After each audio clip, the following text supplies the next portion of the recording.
Ice types, known as the worst typing, at least defensively, in the game. I mean seriously, what isn't this thing weak to? It sucks because if they weren't as bad as Game Freak made them, they'd probably be my favorite typing. But regardless, today that slander stops, as I'm going to attempt to beat Pokemon Sword as a hardcore Nuzlocke using ice types only. Pokemon Sword and Shield have a big variety when it comes to pretty much every typing thanks to the wild area. The only other game you could do this in would probably be Sun and Moon.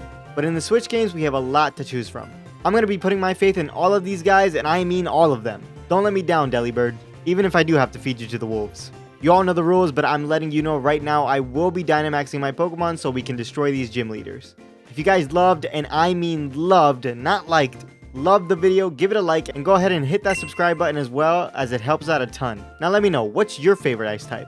Every time, Wooloo. So like I said, the wild area has an abundance of our snowy little friends, and we can actually get a bunch right off the bat. The first one I decided to catch was in Westlake Axwell. Elsa here was frozen when we found her, but now she's all warmed up in her Pokeball. I just wanted to say that we did find a girl, which is what I wanted to get Frostlass, but I would have reset for it anyways until I found one. Luckily, this was first try. She's a sassy nature. Our second team member was this delicious ice cream cone, and I'm going to be really tempted to eat it throughout this run. I named him Kristoff, and he's a brave nature. In Eastlake Axwell, we found Olaf, our Snover. He's a serious nature, which is funny since Olaf is anything but serious. Anyone adore how Swindup moves? This thing is adorable. I named him Citron, and he's a brave nature. He doesn't seem brave at all, but whatever. Hopefully I don't regret catching this one, but I found a Delibird in the Dappled Grove. I named him Hans, and he's a hasty nature. Be prepared to die, young one, because that's probably all you're going to serve for. Well, that's all the encounters we can get right now. 5 encounters before the first gym, don't mind if I do. Our first hot fight was pretty simple. I got his Wooloo weak with Olaf, and then went into Elsa, who started double teaming. See, I chose Sabo so Hop would have a Score Bunny, so when we finished setting up to +6 evasiveness and killed Wooloo, that's who came out. Now we just had to hope he missed pretty much every move. All Elsa could do was Astonish, so we kept doing that and then figured Powdered Snow would do more, and eventually this bunny is dead. This thing though, yeah, that thing is dead as well. Apparently on Route 3, everyone loves fire types. This guy got Kristoff super weak, leaving him on 2 HP. I paused the recording thinking nothing would happen on the first couple of routes. I was indeed wrong. Luckily we pulled through that, and our next challenge was Bead. I led Kristoff since he had Avalanche, which will double in damage if hit in the same turn, meaning Solosis just ate dirt, and I managed to get Gothita low, but I had to switch the all-magical Elsa in to finish him off. His last Pokemon was a Tenna, and Elsa's first Ice Shard did as much as his Confusion, which was not good. Luckily though, we ended up getting a crit, and he left us at 5 HP, and one more Ice Shard can wrap this fight right up. Now obviously Milo shouldn't be too much of an issue considering we outnumber him in Pokemon and he's weak to ice. Olaf took care of Gossifleur no problem, and for Eldegoss we both Dynamaxed, but even with an all-powerful Hailstorm, it didn't do as much as I expected. Regardless, 2 more of those and that's our first gym badge. After the gym I caught an Eevee on Route 4, which wasn't too hard to find, and named him Nock. So for Hop's second fight, I actually needed to evolve Snorunt into Frostlass with a Dawnstone I found in the wild area. Now Wooloo is no challenge as we can just double team on it and eventually murder it, but Raboot had Flame Charge, so I didn't want him to get lucky and hit a Flame Charge, with Elsa being a little Snorunt. Either way, Raboot missed everything, so Hex is a nice 3-hit KO, and of course Corvisquire stands no chance, especially with that critical hit on Ice Fang. Ayo, Rose got a dad bod. Right after this, I went ahead to the Isle of Armor because I wanted to catch a Shelder in Loop Lagoon, and I had caught Pokemon in the location Shelder spawns in the wild area. After some fishing, I found one, named him Bolda, and went to go get the Waterstone in the wild area. I will come back for you, my child. With that, I wasted no time in evolving him into Cloyster. He had a lonely nature, and his ability was Skill Link, and at this very moment, I didn't realize how good this Pokemon is in the game, but you guys are gonna love this. We can put him to the test in Nessa's gym. You see, in this game, you could relearn any move at any time because this guy in the Pokemon Center does it for you. Cloyster has no level up moveset, but instead can relearn all of his moves that he hasn't even learned yet. That gives him access to Icicle Spear, which will hit 5 times every time thanks to Skill Link, and an amazing combo, that being Shell Smash and Iron Defense. So all we do for Nessa is Shell Smash on Goldeen as she uses Water Pulse. I got to +6 attack and speed while lowering our defenses to -3, but it doesn't matter since now we can kill everything on our team. Goldeen dies to an Icicle Spear, Aerocuda dies to an Icicle Spear, and we both Dynamax our Pokemon, but a single Max Geyser demolishes her Dreadnought. How easy was that? She knows I'm the real deal. By the way, I did have a Prism Berry in case Water Pulse decided to confuse us. Now you'd think Kabu would be difficult, but quite the contrary. I mean, if we beat Nessa, I can't imagine Kabu is any harder. Ninetales Will-O-Wisp us as I healed with a Lumberry and Shell Mashed once, and from there we D-Maxed with Max Geyser, obliterating his entire team. The rain was up, so even his own max Pokemon didn't stand a chance. This strat is broken. Oh, he is in sheer defeat. Right after this, I got 2 more Pokemon in the wild area, the first one being Sneasel and the second one being Cupchew. I named Sneasel Agnar and Cupchew Anna. Now, I'm not going to use any of these now, but I did want to get the fossil Pokemon Arctozolt, so I sent this guy digging, and this took a while to get the correct combination of fossils. But eventually we did get them, and I named him Lieutenant Matthias. I love this Pokemon. With our newfound team member, he destroyed Hop's new team. Raboot could have done some damage, but all he went for was agility, so this was a clean sweep for Matthias. Before we take on the next threat, I evolved Swinub into Piloswine. When I was a kid, I didn't think this thing had eyes, but he's just hiding them. So I just said B is a threat. Well, she's not, especially with her first Pokemon being a Hitmontop. I also can Will-O-Wisp this thing to burn it, essentially rendering it useless. I did accidentally send in Noth tanking a Revenge, but it actually ended up working out because I went into Elsa again, being immune to Revenge, and then going into Cloyster for free against the counter, whereas Cloyster would have taken a Revenge. I set up 2 Iron defenses as her Revenge does laughable damage. I didn't need Iron defense, but whatever. From here, you know the deal, and Hitmontop goes down, Pangoro goes down, Surfetch goes down to a max Geyser, and that way we can set up the rain, and there's no hope from a champ at all. Jesus, Bolda, we need to stop you. I evolved Piloswine after this gym, and now we can start using this big boy. So for Opal, I had a different... Oh, who am I kidding? We did have a scare though, since Weezing did a number on us with his Sludge, meaning we can only get to +2 attack on Bolda here. I proceeded to Icicle Spear both Weezing and Togekiss, and when Mawile came out, it intimidated us, which I completely forgot about, but I had a feeling she was just going to use Iron Defense, since we set up, and I was right, meaning I was able to Shell Smash to +3. All that's left is to D-Max to this Giant, and a Max Geyser destroys you, and a Max Geyser eats you for dinner. I wasn't even worried if Mawile used a move since it didn't even have Iron Head, and Draining Kiss would have done 28% and we're at 36%, so okay, at this point Cloyster is just the MVP. For this hot fight, I Shell Smashed on this Trevenant, which did half with Horn Leech, and one Icicle Spear was able to take him out.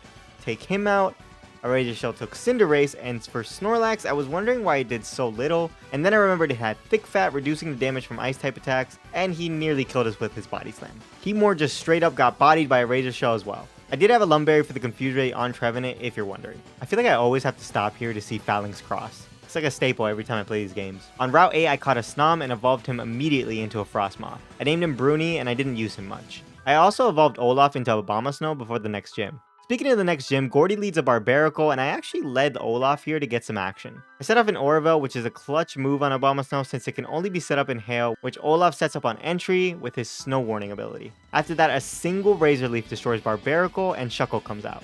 Alright, that's enough, Olaf. Let the star of the show come out. Do I even have to explain how I set up on a Shuckle? Nope. Goodbye, Shuckle. Goodbye, Stonjourner. And goodbye, Colossal. I wish I had my reaction because I was just in my chair laughing that this was even a thing. I mean, the amount of gym leaders I got through because of this guy right here was amazing. And it's not over yet, guys. No, seriously, Hop. I can't stop myself from doing it. It's just too damn funny. His entire team just decimated to a single Pokemon. Cloyster is just iconic. And he was already iconic, but this is just another level of iconic. Alright. For Marnie, I did try out Bruni, killing her Liepard with Bug Buzz, and for Toxicroak, it almost killed us before we set up a Tailwind. Fearing another Poison Jab, I went into Citron, who to my surprise didn't manage to kill her in one shot, but it is Bulldoze after all. For Scrafty, I went into Elsa on a Scary Face, and I just burned him, and although I didn't use Shell Smash, I did end up killing this thing with some Icicles. Obviously, Morpeko would kill us here, so Mamoswine can easily take him out with Bulldoze. I'm glad the rest of the team could get some action. So for Piers, I wanted to let Bruni get in there since I wasn't going to use him anymore. So I led Olaf to Orovale, and Bruni can come out and destroy both Scrafty and Malamar. Now, unfortunately, I healed with potions before this and didn't replenish his Bug Buzz PP because we fought a bunch of Team Yell members. It's unfortunate because Bruni couldn't show Obstagoon her true power, which really sucks. I figured he was going to obstruct though, so I went into Matthias, who wasn't doing a lot of damage, but managed to paralyze him and eventually was able to take down Obstagoon. As for the Skuntank, we get Citron in here to deliver a powerful Bulldoze, and of course didn't kill, just like Toxicroak, but a Night Shard can wrap this battle right up. I figured Raihan was going to be a tough fight, so I wanted to go catch a 1% Lapras on Route 10 by fishing. This took me hours, I mean I literally couldn't find it. After catching him though, I named him Sven, and I was ready to take on the most annoying gym in the region. Another reason I caught him is because one of Raihan's trainers have a Ninetales with Drought and a Turtonator. I let Snow Warning to take away Drought, and I immediately swapped Olaf out for Citron. On the same turn, Ninetales did a lot to Citron as Lapras Water Pulsed her into the yellow. I've never seen this Turtonator use anything other than Shell Trap, so I always save him for last, and when Ninetales is down, Turtonator stands no chance against a 1v2. Now I had a big strat with Raihan's team. Unfortunately, Gigalith is slower than Olaf here, so Sandstream goes up instead of Hail, but it's okay. See, I gave Olaf a choice band, and since I have Ice Shard on him, we can go first, and that's all it takes for Flygon to come crashing down in one hit. That Sandstorm is up, so Gigalith's special defense is raised, meaning Water Pulse doesn't even do half, and that's with the choice specs on him. Sandaconda is up, and I went for Ice Shard doing under half, and I don't know what I was thinking since this thing has Fire Fang, but it instead went for Glare. I really thought Lapras would outspeed it, but anyways, a Water Pulse is enough to KO this thing from where it's at. I think I'm underestimating either Lapras' speed or Sandaconda's speed. From here, Duraludon comes out and D-maxes as I swap Olaf out for a good old friend, Hans. See, I told you would serve something. This way I can get Citron in for free, and Sven can finish off Gigalith with another Water Pulse. From here I did switch Sven out for Bolda in case, and D-max Citron, taking a max Steel Spike that did a lot of damage. We do have a Citrus Berry, and we max Quake him, almost doing half. Now I did just leave in Citron here, which thank God I did, because he ended up using Max Knuckle, since he's stupid, and Bolda was able to do some chip with Icicle Spear, meaning Citron can finish this thing off with another max Quake. With that, we have defeated all 8 gym leaders, and we can go on to the semifinals. Our first semifinalist is Marnie, and I led Olaf to do our Snow Warning Aura Veil strat, and then went into Matthias to get a taunt off. This was so, you guessed it, Bolda can come out, and she wouldn't use Nasty Plot. This might have been bad though, because all she can do is Snarl, and it does a lot of damage since Cloyster's special defense is horrid. We didn't take that much on entry, but she crit the second one, and it did a lot of damage. I did have a Citrus Berry though, and set up a Shell Smash. I tried one more because screw it, and boom, we lived on 5 HP. You guys already know what happens next. Her entire team decimated to this monster. All of you get a nice little Icicle Spear injected into your bodies. Not even her Dynamax Pokemon can withstand the tsunami that Bolda brings forth to thee. Sorry, Marnie, we're just better. Oh, and for Hop, we did the same thing. He's like, again? Yeah, he's pretty broken, Hop.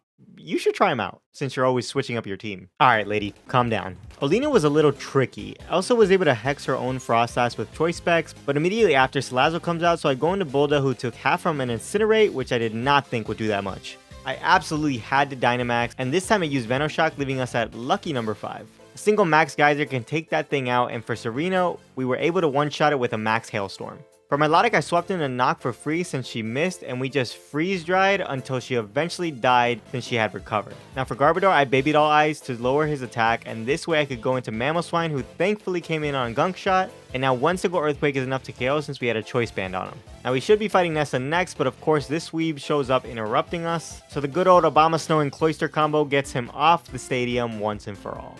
Good riddance. Alright, Nessa is our first finalist, and instead of our Bolda coming into Shell Smash, I used Olaf to Aura Veil, and he was able to live a first impression. Once that's done, Nock was able to freeze dry with choice specs all the way until Dreadnought. This thing will outspeed us, and we do live a D-Max Rockfall, but unfortunately a freeze dry only does half, meaning we do have to switch into something else. I switched Citron in since Dreadnought was going for a max Rockfall, which we live, and then Dynamax ourselves to max Quake her to Oblivion. Now there's no point in even mentioning what happened to B. This little clip alone should tell you everything you need to know about what happened to her. Raihan was the final finalist, and of course, for the billionth time, it's going to be a Cloyster sweep, but this time, since Torkoal had Drought, I led Sven to Rain Dance since this thing had Lava Plume and Solar Beam. I tried to get him as weak as possible as well as Sven before going into Ana, which I did sack for a free switch into Bolda. Once we're into Bolda, I start setting up Shell Smashes, and on our first one, he yawned, and then on our second one, he Solar Beamed. Now we're at +4, and we healed the sleep with a Lumberry. This is why I wanted Torkoal weak with Lapras, since from full, Icicle Spear doesn't kill, and Razor Shell has a chance to miss.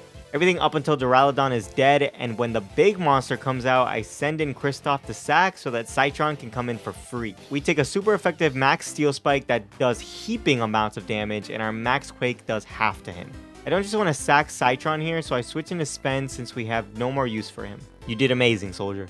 Now since Duraludon is at half and his D-Max ran out, Elsa can come out, outspeed, and Frost Breath can take this thing out. That was a brutal massacre, but they did great. Caramon Rose, it's over. Do you not know that I have the most powerful ice type to ever exist? Well, you do now. You're dead, you're dead, you're dead, you're dead, and yes, you're dead as well. I can see why you're a chairman and not a trainer. You suck. It's time for our biggest challenge of all time to see if we're the greatest ice type trainer in the Galar region. So Leon starts off with his Aegislash as I start off with Olaf to get an Aura Veil. A Flash Cannon can't even do half to us, and we switch into Elsa as he just goes for a useless King Shield. From here I just go for 2 Shadow Balls, only taking under half again, since I have an Assault Vest plus Aura Veil up. After his Hacksaws comes out and we can also kill— what? No way he lived. Well, he almost killed us, but after he heals, eventually we can kill it with an Ice Shard. I am going to Salk Elsa here, but before we do, we can do a clean chunk to Rhyperior. And once Elsa has taken one for the team, I go straight into Nock, whose Freeze Dry is enough to KO. Up next is Dragopole, and I do have a choice specs on Glaceon, meaning Dragopole can't live a single Freeze Dry. Impressive, Nock. Rillaboom is his second to last Pokemon, and unfortunately he used Knockoff, knocking off our choice specs, meaning we can't kill, and Nock dies honorably. Rest in peace, buddy. From here I throw out Citron so he can Ice Shard to kill this Drummer, and finally Charizard comes out.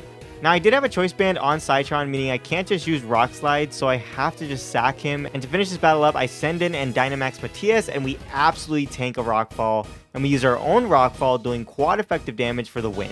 Good job, Leon. You lost to the weakest defensive typing in the game. If you guys did enjoy the video, give it a like and subscribe because that was the most fun I've had in a while. Cloyster was the true MVP of this run, and this has got to be the easiest run I've ever done because of him. That's saying something, especially with ice types. Thank you all for watching, and I will see you all next time.